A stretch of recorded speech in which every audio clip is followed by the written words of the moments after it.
إنما يخشى الله من عباده العلماء. قال النبي صلى الله عليه وسلم العلماء ورثة الأنبياء. میرے دوستو، یہ دنیا تضادات کا مجموعہ ہے.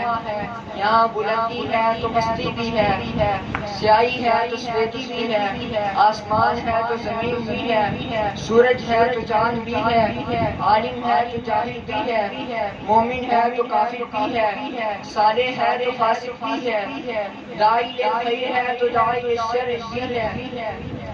میرے دوستو، ان تضادات کی حکمت اور فلسفہ یہ سمجھ میں آتا ہے کہ کسی شے کی اس وقت پہچان اور قدر معلوم ہوتی ہے جب اس کی ضد موجود ہو.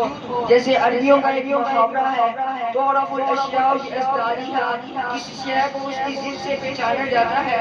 جیسے اگر غربت نہ ہوتی تو عمارت کی قدر کسی کو نہ ہوتی، اور اگر بھوک نہ ہوتی تو سکن و سیر کی قدر کسی کو نہ ہوتی، اور اگر جہالت نہ ہوتی تو علم کے لیے کوئی مشقت نہ اٹھاتا. میرے دوستو، جہالت اور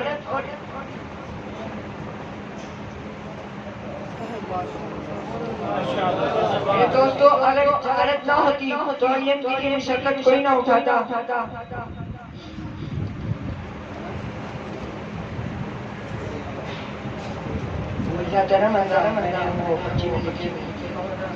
پہلی دفعہ بیان کر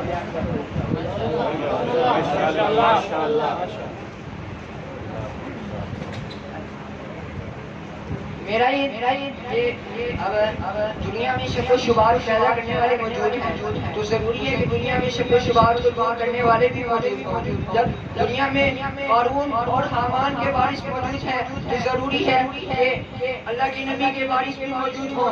بلکہ میرا یہ دعویٰ ہے کہ دنیا میں کسی چیز کا وجود اتنا ضروری نہیں جتنا کہ علماء کا وجود ضروری ہے. بلکہ دنیا اور آخرت کی کامیابی کے لیے نہیں بلکہ دنیا کی بقا کے لیے بھی علماء کا وجود ضروری ہے. آپ سب کہہ رہے ہوں گے کہ اس نے اتنا بڑا دعویٰ کر دیا کہ دنیا کی بقا کے لیے بھی علماء کا وجود ضروری ہے. آپ کو ثابت کر کے دکھاتا ہوں. اللہ کے نبی نے فرمایا کہ دنیا اس وقت تک باقی رہے گی جب اللہ اللہ کہنے والا موجود ہوگا، یعنی عبادت کرنے والا موجود ہوگا. عبادت کرنے والا موجود ہوگا یعنی عبادت کرنے والا اس وقت موجود ہوگا جب عمل کرنے والا موجود ہوگا. عمل کرنے والا اس وقت موجود ہوگا جب علم حاصل ہوگا. علم اس وقت حاصل ہوگا جب علماء موجود ہوں گے. اگر علماء نہیں ہوں گے تو علم حاصل نہیں ہوگا. علم حاصل نہیں ہوگا تو عمل نہیں ہوگا. جب عمل نہیں ہوگا تو عبادت نہیں ہوگی. عبادت نہیں ہوگی تو اللہ کے نبی کا فرمان ہے کہ دنیا باقی نہیں رہے گی. میرے دوستو، آپ ذرا ایک منٹ کے لیے سوچیں، اگر یہ علماء نہ ہوتے تو نماز پڑھانے والا کوئی نہ ہوتا. اگر علماء نہ ہوتے تو نکاح پڑھانے والا کوئی نہ ہوتا. اگر علماء نہ ہوتے تو جمعہ پڑھانے والا کوئی نہ ہوتا. اگر علماء نہ ہوتے تو آپ کو حلال حرام پاکی ناپاکی کی تمیز بتانے والا کوئی نہ ہوتا.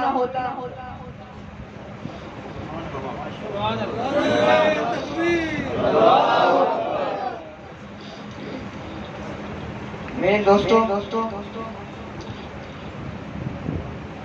آپ دیکھو کہ علماء کو ہاتھ کڑیاں تو پہنائی گئی، ان کو جیل میں تو ڈالا گیا، لیکن اب جو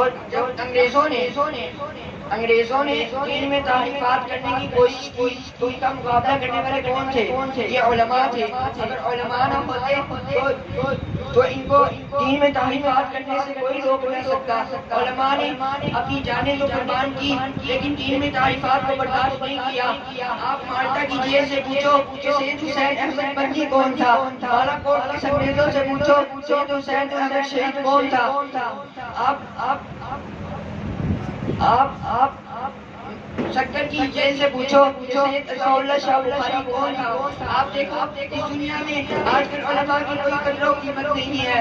علماء کی وجہ سے یہ دین باقی ہے. اس طرح میں نے ابھی تھوڑی دیر پہلے عرض کیا کہ یہ لوگ انگریز دین میں تعریفات کرنا چاہتے تھے لیکن علماء نے ان کا مقابلہ کیا. ان کی وجہ سے یہ دین آپ تک پہنچا, ان کی وجہ سے آپ تک سنت پہنچی, ان کی وجہ سے. لیکن آج پھر بھی علماء کی تک کوئی منزلت نہیں ہے. پھر بھی وہ اسلام اور مدرسوں کو آباد کیے ہوئے ہیں.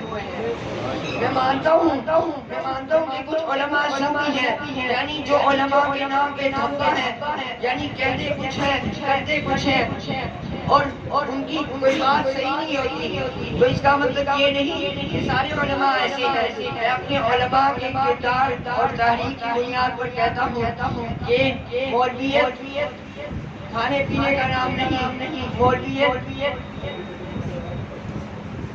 پھر کسی پیشے کا نام نہیں, بلکہ مولویت نبی کی وراثت کا نام ہے, بلکہ مولویت ابو بکر کی صداقت کا نام ہے, بلکہ مولویت عمر کی خلافت کا نام ہے, بلکہ مولویت عثمان کی حیا کا نام ہے, بلکہ مولویت علی کی شجاعت کا نام ہے, بلکہ مولویت معاویہ کی سیاست کا نام ہے. اب میرے دوستوں, اب ہم سب کو چاہیے کہ ہم خود بھی عالم بنیں اور اپنی اولاد کو بھی عالم بنائیں. اگر اولاد کو عالم نہیں بنا سکتے تو ان علماء سے محبت کریں, کیونکہ ان علماء سے ان کے علم کی وجہ سے محبت کرنا آپ کو جنت میں پہنچا سکتا ہے.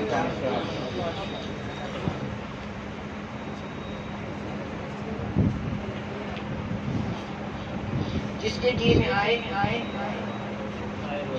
میں آئے تو پائے روشنی, میں نے تو دیا جلا کے سرے عام رکھ دیا. واقعہ